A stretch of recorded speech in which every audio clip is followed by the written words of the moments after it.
Hey guys, welcome back to my channel. I have another video for you guys, and the crimes, y'all, they're non-stop.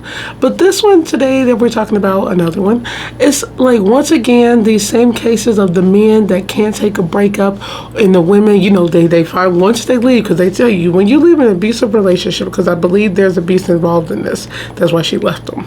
When stuff like that happen and you're able to leave, and you know, you finally get out, because once you know, that's the hardest part, they say, is once you try to leave. She was able to get away, and she's living her new life, and this man ends up killing her after she come back from a date.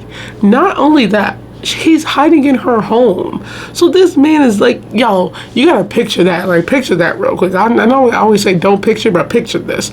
You're in your home, like, I'm recording right now, and it's a man in my closet. Like, that's what I'm picturing. That is so creepy. Like, I think anybody that can just do that, sneak into somebody's home and stay there and like purposely wait. First of all, this is so premeditated, so you know it's already over. He was gonna go away regardless. But hiding her home after she come home from a date because you can't take the breakup, dude, like, that says a lot about you. So let's just get into it, because I'm really ready to read this. I already know I'm gonna have a lot to say about it, y'all, so let's get into it. So it was clear that you cannot take the breakup. Judge rebukes man who ambushed killed his ex-girlfriend after she came home from a date. A 47-year-old man, that is him right there. He looked kind of like Ice Cube, and that's her up there in the corner. A 47-year-old man will spend the rest of his life in prison for killing his ex-girlfriend after she returned to her home in Nebraska from a date with another man, burying her body on an abandoned farmhouse property near his home in Kansas, and then taking a flight to Central America, where a man who took him in turned him over to police in Belize. So you went in with somebody, the dude didn't even help you, he turns you in, and probably got a good reward for that too. That's wild. That's actually crazy, because I would do that. You know, I should do that. I'm saying it now, but you know, nobody would really know, but I would so do that. You know how they do like bounty hunters? I would so do that. Aldrich Scott was sentenced to life in prison for the 2022 murder of Karen Allen, his ex-girlfriend, 43 years old. He was found guilty of first-degree murder, use of a weapon to commit a felony, and tampering with physical evidence. And I quote, "It was clear that you could not take the breakup with Carrie Allen," Douglas District Court Judge Kimberly Pinkin told him. I'm proud of myself that I actually said that sentence. I'm really proud of myself, y'all, because I'd be messing up stuff. Your obsession motivated the crimes you stand convicted of. Brett Allen, the victim's ex-husband and father of her child, said the killing was deeply traumatizing. I mean, just because you want something you can't have, that you go and you do this and you affect so many lives, he told the outlet.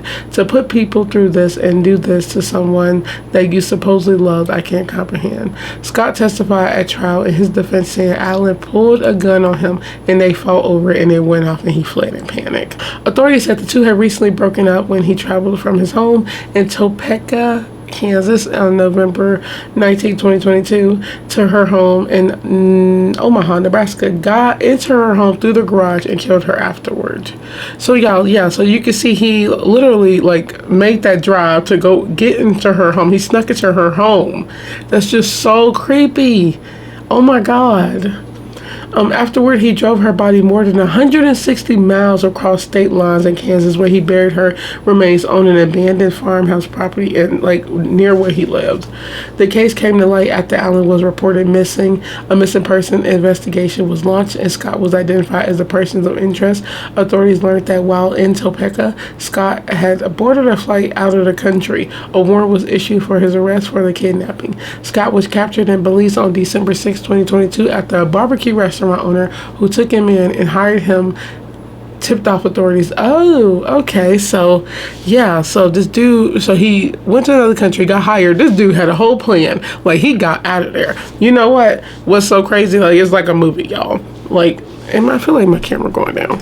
Like, this dude really had a plan. That's what's crazy to me. Like, he literally left the country. He drove her body 160 miles, buried her, left the country. Like a movie. And then, you get hired in another country, which is really quick because, like, what the heck? I'm trying to get out of this country. I'm not making, like, jokes, y'all. I'm, like, really, it's, like, serious. That's crazy. And I quote, this is the restaurant owner. He told me everything about the case and how he committed the crime. Dumb. He's so stupid. He and the girl was in a relationship. He told me that the girl was dating somebody else and he never meant to kill the girl. So, and I quote, you was in a relationship with her. She wasn't in a relationship with you. That's what we heard. Because he had the nerve to say she was dating somebody else. Dude, you could tell he can't take the breakup because, like, what? That whole sentence just didn't even make sense. Bro, y'all not together. That's all I heard. Authorities found Allen's remains at a farm property off Highway 75 and 57th Street in Topeka, Kansas, near Scott home. Authorities said they were led there by the location data from OnStar and Scott's SUV that showed he had spent an hour there after the killing. And that's why it's good to have those things, OnStar, people that can, trackers. It's good to have that because you never know what can happen. And they track your locations and they take note of everywhere. Like, that's really good to have that. Now, when you kill somebody, it's like y'all, they're slow. They don't know they got that, so that you don't know that they're tracking everywhere you're going. Like, that's the funny thing about that. So it's like two sides. If you're like scared somebody can't find you, they're gonna find you if you got this stuff. If you kill somebody you think they're not gonna find you, they're gonna find you because you're slow. At trial, jurors learned that about a threatening message between Scott and Allen before she was murdered. She had told him she had gone out that night with a friend. Let me tell y'all something. Let me tell y'all something, ladies. Do not. Look, the thing is, when he got a temper, and this isn't her fault, I'm just saying, this just like, people should remember this. Break off all contact with these people. You don't want to, like, he didn't even have to know that. Like, but then he probably would because he'd probably be stalking her. Like, he was in her home. This dude was obsessed. And how long was it? It's like she started dating, so she probably waited a little bit to date. So, like, how long was he, like, just not over her? That's so crazy, y'all. There are some dudes that they'll cheat and they can't get over you, which is crazy because it's like, that don't even make sense. Like, you could cheat, but then when I go finally move on without you, you can't take it. That's what, like, these cases is, and it's insane. So yeah, just don't talk to the people. Cut off full contact with these dudes if something like that happened. If you're finally able to get away, cut off full contact. I do have a feeling that this dude was abusive. It's just that the reason I say that, though, because they actually did say that. I think he had a temper, though. I say this because the case, when they're telling me he's hiding in homes, the way he told the dude, that man in the other country, that he has a girlfriend but she's dating somebody else, you could tell he's obsessive, and that's probably why she left him. Obsessive, most likely, probably abusive, probably not verbally abusive, also just not physically. We also have verbally abusive, different types, so it all plays in the same thing. So you have this man who's literally obsessive. That's just crazy. And yeah, anyways, let's finish this, y'all. First time I caught you in a lie, he messaged her while he was inside her home waiting for her to return. As Law Crime previously reported, Allen was fondly remembered by her colleagues at Vodec, an organization providing service for people with disabilities.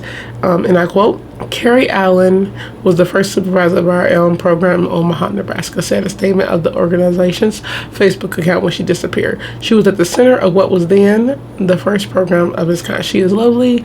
She is loved by many of us in the disability community. We hope for her safe return. That's sad. And yeah, I've been thinking everybody abusive when they every do be abusive when this stuff happens, when they murder somebody, and when it's like obsession involved, mentally, physically abusive, verbally. There's so many kinds, okay? So when I say abusive, don't think I'm just thinking of physically, okay? But that could be happening. We don't know. Didn't know. I don't know what. I just read off this.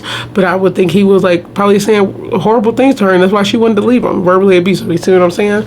But this man was so obsessive. Oh my God, y'all. The fact that he's messaging her while in her closet is so freaking creepy. I'm over here looking at my closet. That is so creepy. Oh my God. Like, there are some people that really just can't take a breakup. And it's like, dude, how long were y'all breaking up? Because she was moved on with her life and you were not. Weirdo. Like, ew. And had the nerve to say, first time I caught you with a lie. Dude, she left you. Like, well, I don't know if she left him. She left him. That's why he's like this. She left you and moved on. How is that a lie? It's like, probably because she texted him, I'm going on a date with a friend, and he said, first time I caught you in a lot. Ew. I'm sorry, God, that's just creepy. Like, get over it. These dudes, like, y'all need to Like I say this to everybody, go touch some grass and go move on with your life. It is really interesting though that people get obsessive. What is it about? How can you get obsessive over one person out of all these billions of people? Why would you want to ruin your life and kill somebody because you can't move on and you can like easily just go move on too and be happy? Y'all only in y'all 40s. I don't understand that he ruined her life, murdered her. Because of like, and then discarded her body, and they had the audacity to leave the country and like plan this whole freaking like movie getaway and got caught because you talked. So, and then I'm still on that thing he told the owner. He said he has a girlfriend. She's on a date with somebody else. Dude, that's not your girlfriend. So yeah, a lot of these dudes can't take it, y'all. That's a thing. Women do the same thing. So I don't want to hear people telling me, oh, but girls do that too. It's not just dudes. You're right. Girls do that too. I'm talking about anybody. I don't understand how people can become so obsessive over somebody in like the real world, okay? Jeez, like, just go touch some grass, okay? This is sad though. She didn't deserve that. I just think the whole thing about him in the closet is like so freaking creepy to me. I just don't understand why anybody would do that. Why would you wait for somebody to return home? And the scary part of it all is like picturing that whole scene, this scenario. Think about it. She's having a good time on a date, finally getting her groove back. She's all happy and smiling. And then, you know, she gets the message and now she's like annoyed, and because I'll be annoyed. So you ignore it. And you're back happy because you're on a date.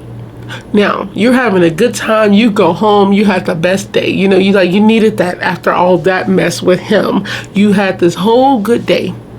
You go back home to your dark house because, you know, people don't leave lights on. Now, me, I got all the lights on. I get creeped out over everything.